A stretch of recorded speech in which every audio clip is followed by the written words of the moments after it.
Halo teman-teman, selamat datang di channel Slow Tips. Buat teman-teman Slow, aku berharap kalian tetap sehat selalu. Dan jangan lupa untuk selalu menjaga kesehatan di era gempuran cinta yang tak menentu. Oke, di video kali ini aku akan melanjutkan film yang berjudul Revenge of Others yang part ketiga. Ladies and gentlemen, please enjoy this video. Let's get it in rumble.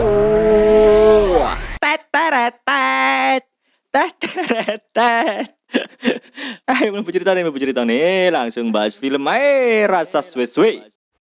Di episode sebelumnya terlihat Chanmi yang menodongkan pistolnya. Di sini terlihat Chanmi yang melepaskan tembakan tersebut. Dan beruntungnya tembakan itu hanya menggores lengan Jisoo. Namun Chanmi tetap mengancam untuk menghabisinya. Di sini Jisoo mengakui jika dirinya yang membuat Sajung seperti itu. Namun dia membantah jika dirinya menghabisi Joo-hyo. Dengan penuh emosional, Chanmi bertanya, mengapa Jisoo menghabisi kakaknya Won-suk? Jisoo yang terkejut membantah tuduhan tersebut. Namun Chanmi tetap bersikukuh karena bukti yang ditemukan seolah mengarah kepada Jisoo. Di saat akan menembaknya, Jisoo berhasil merebut pistol tersebut. Kemudian dia mengatakan, jika Chanmi yakin dia pelakunya, dia bersedia untuk mengakhirinya sendiri. Di tengah ketegangan tersebut, tiba-tiba ponselnya berdering. Dan ketika diangkat, ternyata panggilan itu berasal dari nomor Won-suk. Di sini tak terdengar ada suara. Namun ketika Chanmi menghubunginya lagi, nomor itu sudah tak aktif. Dan hal itu membuat Chanmi sadar jika Jisoo bukanlah pelaku atas kejadian yang menimpa kakaknya.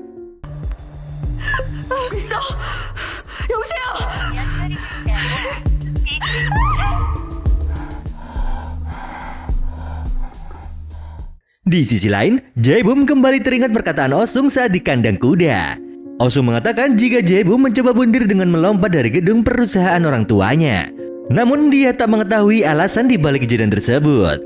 Di sini Oh-sung juga menyuruh Jae-bum untuk tak memberitahu orang tuanya jika ingatan Jae-bum sudah kembali.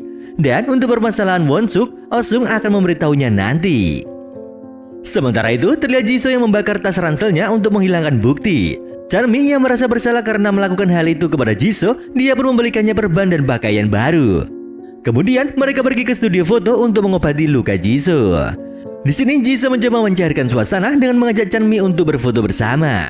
Meskipun awalnya enggan, Chanmi akhirnya setuju dan Jisoo memberikan hasil foto tersebut kepadanya.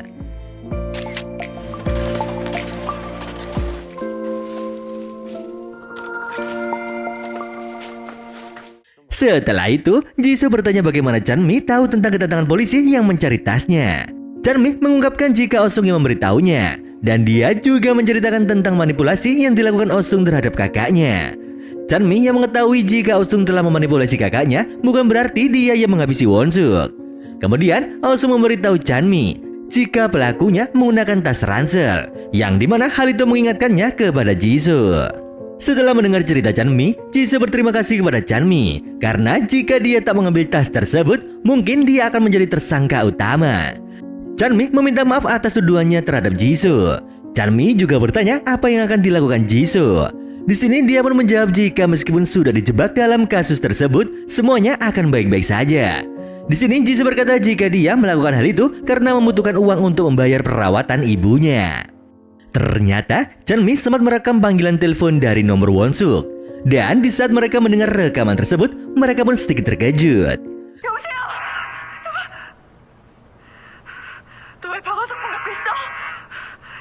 Di tempat lain, Oh-sung menemui Jae-bum dan menunjukkan amplop yang pernah dititipkan oleh Jae-bum sebelum insiden bundir. Ketika amplop itu dibuka, ternyata isinya adalah foto Jae-bum bersama Won-suk yang menunjukkan jika Jae-bum memiliki hubungan dekat dengan Won-suk. Setelah kembali ke rumah, Jae-bum langsung membakar foto yang berhubungan dengan Won-suk. Sementara itu, Ajung mengenalkan pacarnya kepada So-yoon. So-yoon yang merasa jika kekasih Ajung seorang artis, dia pun tak segan untuk mengancamnya agar dia tak menyakiti sahabatnya. Keesokan harinya, Jisoo kembali ke Seoul sendirian. Namun di saat turun dari kereta, dia tiba-tiba merasa pusing dan jatuh tak sadarkan diri. Detektif Jin kembali menemui Chanmi dan bertanya tentang keadaannya, termasuk mengenai hubungan Chanmi dengan Jisoo yang tidur serumah. Di sini Chanmi yang merasa terganggu, dia pun menjawab jika hal itu bukan urusan detektif Jin. Dan juga dia mengkritik kinerja polisi yang menurutnya tak efektif dalam melacak membunuh kakaknya. Sambil marah, Chanmi pun pergi dari tempat itu. 경찰이 잘했으면 지금보다는 상황이 나았겠죠. Pada saat jam pelajaran berlangsung, Soyun terlihat khawatir karena tak ada kabar dari Jisoo. Sementara di tempat lain, detektif Jin mulai curiga dengan Chanmi karena rekan detektif Jin sempat melihat Chanmi di malam sebelumnya.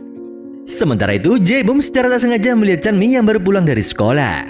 Di sini dia pun mencoba untuk mengikutinya. Namun dia terkejut mengetahui jika Chanmi tinggal bersama Jisoo. Kemudian dia sengaja mengajak Chanmi untuk bertemu di luar. Di saat Chanmi keluar dari sana, Jae-bum masuk dan menemukan foto Chanmi bersama Jisoo di dalam rumah. Dan hal ini membuat Jae-bum sedikit cemburu. Di sisi lain, Soyun ditanya oleh detektif yang memeriksa riwayat panggilan teleponnya. Mereka mengetahui jika Soyun sering menghubungi Jisoo. Namun, Soyun menolak untuk memberikan jawaban lebih lanjut. Saat di dalam rumah, Anjung bertanya mengapa Soyun diperiksa oleh polisi. Dan akhirnya Soyun pun memberitahu jika Jisoo yang telah menghancurkan kakinya Sajung. Mendengar hal itu, Anjung malah menganggap Jisoo sebagai pahlawan di sekolah mereka. Sementara di sisi lain, terlihat Osung yang diminta oleh Jae-bum untuk datang ke tempat latihan tinju. Di saat akan masuk, Osung sempat bertemu dengan Ji-hyun. Kemudian mereka pun masuk bersama. Di sini mereka sempat terkejut di saat melihat baju seragam Chanmi. Ji-hyun yang sudah curiga, dia pun memeriksa ke dalam dan mengetahui jika Chanmi dan Jisoo memang tinggal bersama. Di saat keluar dari sana, dengan emosi, Ji-hyun berniat untuk merusak motor Chanmi sebagai bentuk pembalasan. Pada malam hari, Chanmi berusaha menghubungi Jisoo, namun dia tak dapat dihubungi. Namun ternyata Jisoo sedang berada di rumah sakit untuk perawatan. Di sini sang dokter juga memberitahu jika Jisoo sudah bisa pulang. Jisoo juga diminta untuk tak ragu menghubunginya jika membutuhkan bantuan. Keesokan harinya, saat berangkat sekolah, motor Chanmi mengalami masalah pada remnya yang tak berfungsi. Dan hal itu membuat Chanmi terjatuh.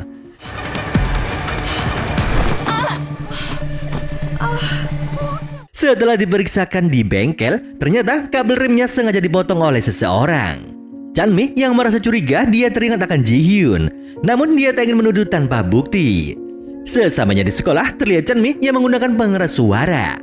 Di sini dia menyuruh orang yang sudah mencelakainya untuk keluar dan mengancam akan mencari tahu siapa yang melakukannya. Soyun yang melihat Chanmi dalam keadaan emosi, dia pun meminta agar Chanmi menghentikan tindakan tersebut. Soyun mengingatkan jika kejadian ini diketahui oleh guru, Chanmi bisa saja dikeluarkan dari sekolah. Setelah mendapat perawatan di ruang UKS, Chanmi memutuskan untuk pulang. Namun sesamanya di rumah, dia terkejut melihat keadaan rumah yang sudah berantakan.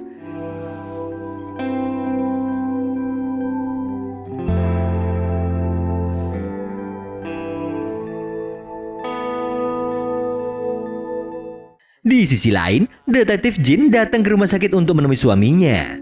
Namun, selang beberapa waktu dia terkejut melihat Jisoo yang juga berada di sana.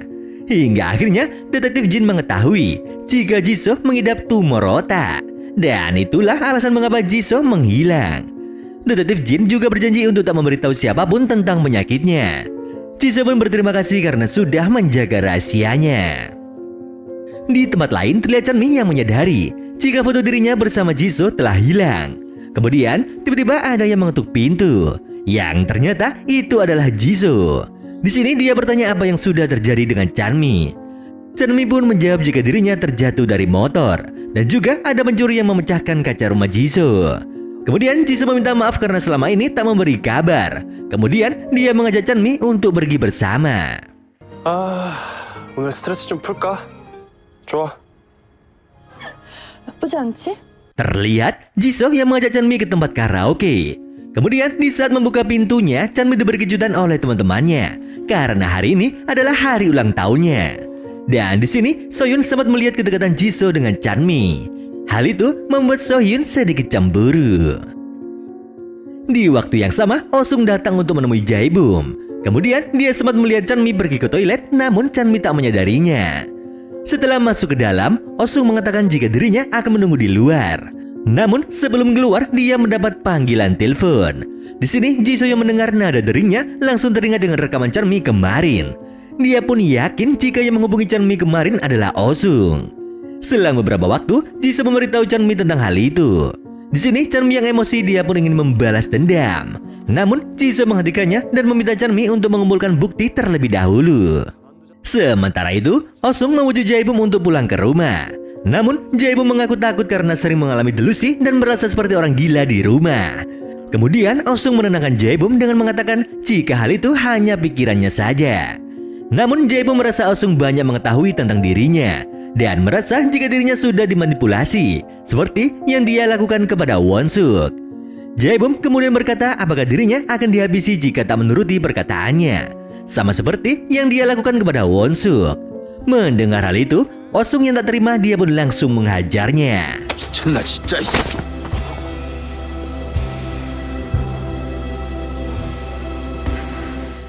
Di sisi lain, Ajung merasa kasihan kepada Soyun setelah mengetahui jika Jisoo tinggal bersama Chanmi. Meskipun Soyun menyukai Jisoo, namun dia tak terlalu peduli. Dan juga dia merasa senang melihat Chanmi bahagia setelah sekian lama menderita. Di tempat lain, Jisoo bertanya kepada Chanmi apakah dia berencana melaporkan Osung ke polisi. Chanmi berkata jika dirinya tak akan melakukan hal itu, karena Chanmi tak percaya dengan polisi. Dan juga Osung akan dilindungi oleh ayahnya yang merupakan kepala polisi. Di sini, Jisoo berencana untuk memastikan kebenaran tentang panggilan tersebut dengan mengambil ponsel milik Osung. Chanmi setuju dengan rencana tersebut. Namun sebelum pergi, Jisoo teringat jika dirinya belum memberikan hadiah untuk Chanmi. Di saat bertanya tentang hadiah yang diinginkan, Chanmi dengan bercanda mengatakan jika dirinya menginginkan tali sepatu Jisoo. Meskipun awalnya bercanda, Jisoo tahu betul jika Chanmi menginginkannya. Terlihat Jisoo yang mencuci tali tersebut. Di sini dia pun teringat di saat menemui ibunya. Karena ternyata tali itu milik ibunya yang sudah tak bisa berjalan. Meskipun tali itu sangat berarti bagi Jisoo, dia memutuskan untuk memberikannya kepada Chanmi sebagai hadiah ulang tahunnya. Di keesokan harinya, Jisoo memberikan tali sepatunya kepada Chanmi. Meskipun bukan barang mewah, Chanmi terlihat sangat senang dengan hadiah tersebut dan segera mengganti tali sepatunya. 뭐야? 이거 진짜 주는 거야?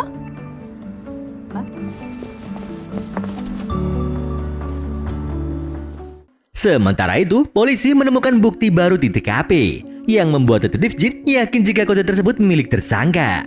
Kemudian mereka menyelidiki beberapa tempat untuk mencocokkan kode tersebut. Terlihat detektif Jung yang berhasil mencocokkan kode itu di sebuah kafe belajar yang sering dikunjungi oleh murid-murid. Detektif Jung meminta penjaga untuk memeriksa CCTV. Namun hal itu membutuhkan waktu yang lama, sehingga detektif Jung disuruh kembali lagi setelah selesai. Di saat bertemu dengan detektif Jin, dia tak memberitahu tentang temuannya. Saat di sekolah, terlihat Jisoo yang meminta bantuan mereka berdua untuk mengambil ponsel milik Osung. Meskipun itu mustahil, namun mereka akan mencobanya. Saat berada di dalam kelas, Soyun sengaja membuat keributan dengan Osung. Dan hal itu memberi kesempatan bagi Ajung untuk mengambil ponselnya. Kemudian menyerahkannya kepada Jisoo.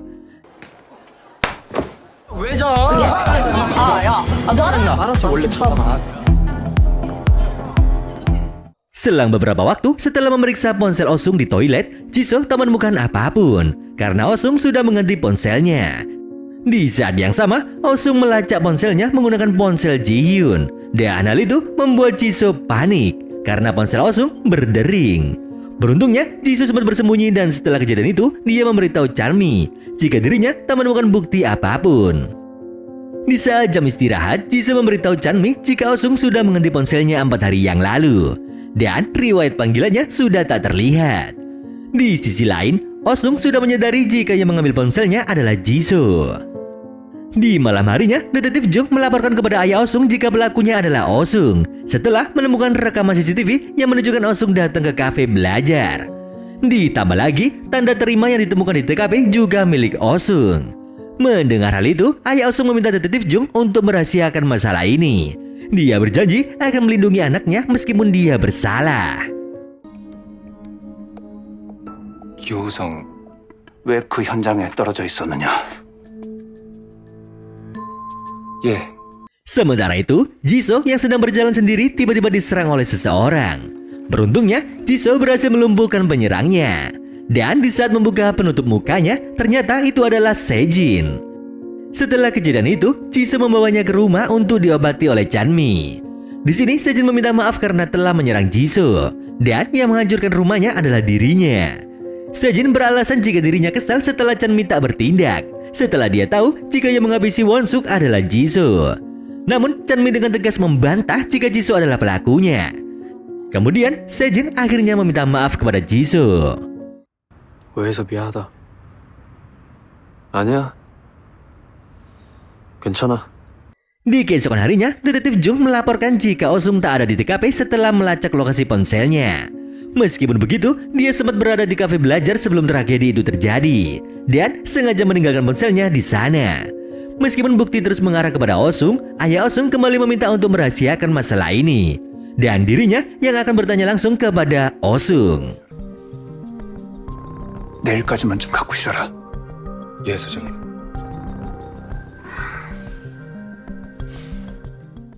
Saat di sekolah, terlihat Jisoo yang sengaja meminta bantuan Ji-hyun untuk mengajarinya pelajaran yang tertinggal.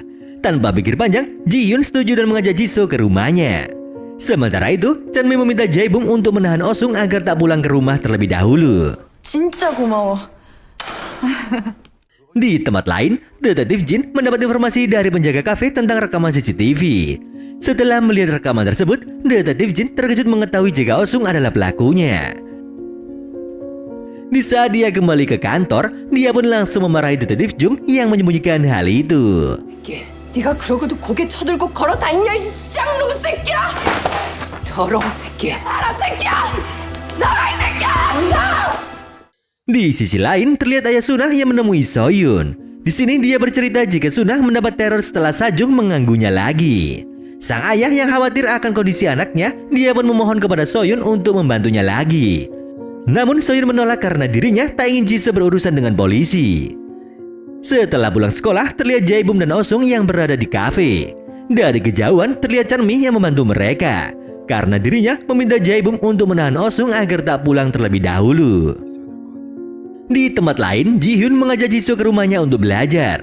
Sebelum belajar, Jisoo meminta Ji-hyun untuk memasakkannya sesuatu. Di sini, Jisoo pun memanfaatkan kesempatan itu untuk mencari ponsel Osung. Selang beberapa waktu, dia malah menemukan beberapa foto yang disembunyikan di dalam laci. Di tempat lain, Osung melihat postingan Ji-hyun yang memasak untuk Jisoo. Mengetahui hal itu, dia pun bergegas untuk ke rumahnya. 지연 집에 있네.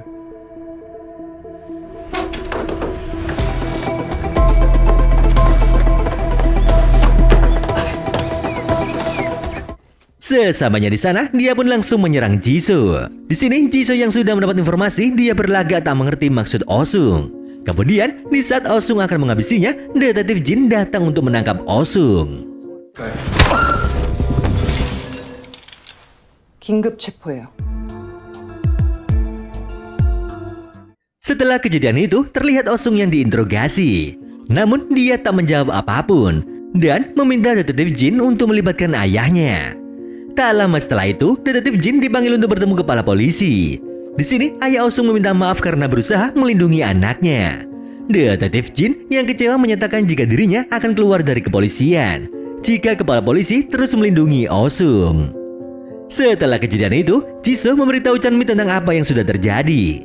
Namun, tiba-tiba dia menerima telepon dari rumah sakit yang memberitahukan jika ibunya dalam kondisi kritis. Mendengar hal itu, dia pun langsung bergegas ke sana. Sesamanya di sana, sang dokter memberitahukan jika ibunya harus menggunakan ventilator. Meskipun biayanya sangat mahal, Jisoo berjanji akan mencari uang dan meminta dokter melakukan yang terbaik. Selang beberapa waktu, terlihat Chanmi yang merasa sedih karena saat ini dia tak bisa membantu Jisoo. Di malam harinya, Jisoo menemui Soyun untuk meminta pekerjaan. Namun karena statusnya yang masih tersangka, Soyun menolaknya dan menyuruh Jisoo untuk pergi dari sana. Singkat cerita, terlihat Ajung yang menemui ayah Sunah di tempat kerjanya. Di sini dia memberitahu jika mereka akan melakukannya. Singkat cerita, di malam itu terlihat Jisoo yang mengintai dari kejauhan. Setelah Sajung memasuki base campnya, dia pun segera mendekat. Namun di sisi lain terlihat Osung yang memantau keadaan. Karena dia yakin jika Jisoo yang sudah mencelakai Sajung. Namun tiba-tiba terlihat sebuah mobil yang datang. Dan ternyata mobil itu berisi sepasang kekasih yang bercinta. Melihat hal itu, Sajung pun mengusir mereka dari sana. Setelah situasi kembali aman, Jisoo melanjutkan misinya.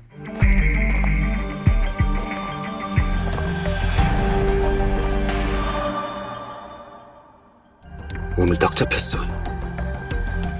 Di hari sebelumnya, Jisoo sempat memberikan foto yang dia temukan di kamar Osung kepada Chanmi. Dan dari foto tersebut, Jisoo menduga jika Oh-sung adalah pelakunya. Namun karena ini masih berupa dugaan, mereka memutuskan untuk menggali lebih dalam dan mencari tahu kebenarannya. Kemudian Chanmi memutuskan untuk menyelidikinya sendiri, sementara Jisoo disuruh untuk fokus merawat ibunya. Di tempat lain, Oh-sung menyadari jika Jisoo sudah mengambil foto-fotonya. Dia pun sangat marah dan berjanji akan menghabisinya. Setelah beberapa waktu, ayah Oh-sung mengajaknya berbicara dan menenangkan perasaan Oh-sung. Ayahnya meyakinkan jika selama Oh-sung tak bersalah, dia tak perlu khawatir soal penangkapan. Di sini Oh-sung menegaskan jika dirinya tak terlibat dalam insiden tersebut. Dan semua bukti yang mengarah kepadanya, dia juga tak tahu apapun. Di sini sang ayah menganggap jika Oh-sung telah dijebak. Kemudian dia bertekad untuk menemukan pelaku yang sebenarnya. Selang beberapa waktu, terlihat Oh-sung yang menemui Sajung. Di sini dia berencana untuk kerjasama.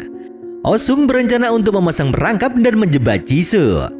Dengan begitu, tak akan ada lagi yang mengganggu mereka. Kemudian Oh-sung juga menemui Jisoo. Di sini dia bertanya alasan Jisoo mencuri fotonya. Namun Jisoo tak mengerti apa yang dimaksud oleh Oh-sung. Menyadari jika Jisoo berbohong, dia pun mengancam akan mencari bukti untuk menghancurkannya. Namun Jisoo juga berkata demikian. 너야말로 증거만 잡히면 세상 구경 끝이야. 지랄하고 싶으면 거울 보고 해. Di sisi lain, terlihat Chanmi yang bertanya tentang kedekatan kakaknya dengan Jae-bum. Namun, Jae-bum yang masih kehilangan ingatan, dia tak dapat memberitahu apapun. Jae-bum juga mengatakan jika Oh-sung juga memperlihatkan foto tersebut kepadanya. Dari kejauhan, ternyata Oh-sung memperhatikan mereka berdua. Saat di kelas, Jae-bum bertanya kepada Oh-sung mengapa dia memperlihatkan foto dirinya bersama Won-suk. Sedangkan ada foto yang lain di mana terdapat Oh-sung di dalamnya. Namun Oh-sung tak menjawab dan beralasan jika dirinya sedang sibuk. Di sisi lain, Ji-hyun diberitahu temannya jika Oh-sung memiliki akun medsos yang di dalamnya terdapat foto mereka berdua. Dan dalam waktu singkat, Oh-sung berhasil mendapatkan pengikut yang cukup banyak. Namun, Ji-hyun yang merasa tak terima, dia pun meminta Oh-sung untuk menghapus foto-foto tersebut.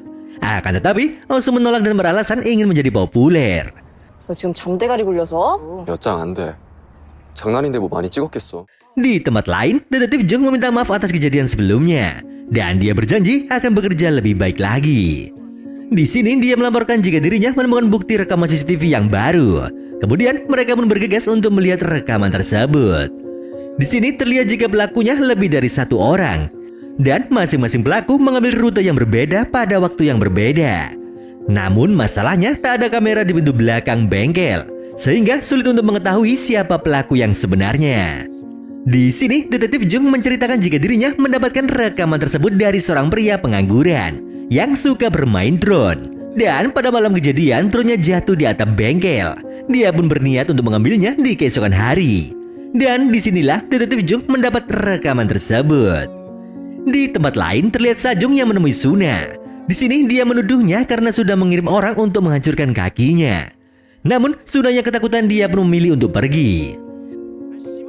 Di waktu yang sama, Jae-bum datang untuk menolong Chanmi yang saat itu tasnya direbut oleh Oh-sung. Di sini Oh-sung sempat menemukan beberapa foto. Dan saat diminta untuk meminta maaf, Oh-sung malah menyuruh Jae-bum untuk menjauhi Chanmi. 옥천미한테 사과해. 옥천미랑 가까이 지내는 거 아주 안 좋아. Di malam harinya, Suna memberitahu ayahnya tentang kejadian siang itu dan meminta agar mereka pindah sekolah. Namun ayahnya tak mengizinkan karena dia yakin Suna tak bersalah. Di sini dia juga sudah meminta bantuan seseorang untuk menghukum orang yang mengganggu putrinya. Selang beberapa waktu, Oh-sung memberitahu Sajung jika Jisoo akan berencana menyerangnya dan kemungkinan besar dia akan melakukannya di karavan miliknya. Oh-sung juga mengingatkan Sajung agar tak melawan balik jika ingin menjebak Jisoo. Di keesokan harinya, Jisoo diam-diam mengikuti Sajung untuk mencari tahu tempat tinggalnya. Sementara itu, Oh-sung menyiapkan CCTV untuk merekam kejadian yang mungkin terjadi. Di waktu yang sama, Jae-bum mengajari Chanmi cara menyetir mobil. 전이? 오, 잘했어. 손 떨린다. 자, 다시. Kemudian Chanmi menjelaskan alasan dirinya ingin belajar mengemudi agar dia bisa membawa pelaku pembunuh kakaknya ke gudang dan menghabisinya. Tak lama setelah itu, Jae-bum menceritakan kisah tentang saudara kembarnya yang meninggoy saat 14 tahun. Dan mengatakan jika dirinya tahu betul perasaan Chanmi yang kehilangan saudara. Di sisi lain, Jisoo akhirnya mengetahui jika Sajung tinggal sendirian di karavannya. Sajung sendiri segera menghubungi Osung yang sudah siap di tempat tersebut. Osung juga meminta Sajung agar tak keluar, karena Jisoo mungkin sedang mengamati tempat tersebut. Di malam harinya, Jisoo pun mulai bergerak. Dan di waktu yang sama, ternyata ibunya telah meninggoy. Di sini, pihak rumah sakit mencoba untuk menghubunginya. Namun karena nomornya tak aktif, mereka pun menghubungi kontak darurat, yaitu Chanmi. 수원이 어머니 조금 전에 돌아가셨다. Setelah menerima kabar tersebut, Chanmi segera mencari keberadaan Jisoo. Namun dirinya tak bisa menemukannya. Kemudian dia menghubungi Soyun untuk memberitahu tentang kematian ibunya. Di sisi lain, Jae-bum juga mendengar kabar tersebut dan berencana untuk menemui Chanmi. Sementara itu, Ajung memberitahu Soyun jika Sajung sedang melakukan siaran langsung. Dia juga menceritakan jika dirinya sempat menemui ayah Suna untuk membantu Jisoo. Singkat cerita, setelah mereka semua berkumpul, mereka pun berpencar untuk mencari tahu keberadaan Jisoo. Di saat Jisoo melakukan aksinya, Osung memulai siaran langsung di Instagramnya.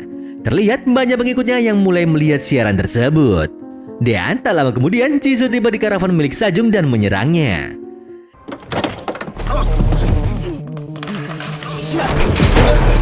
Di tengah-tengah perkelahian mereka, terlihat Osung yang datang untuk membuka topeng Jisoo.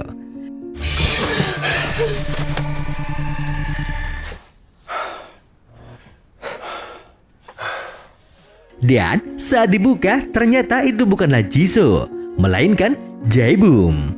Akan tetapi, cerita pun berlanjut ke part 4.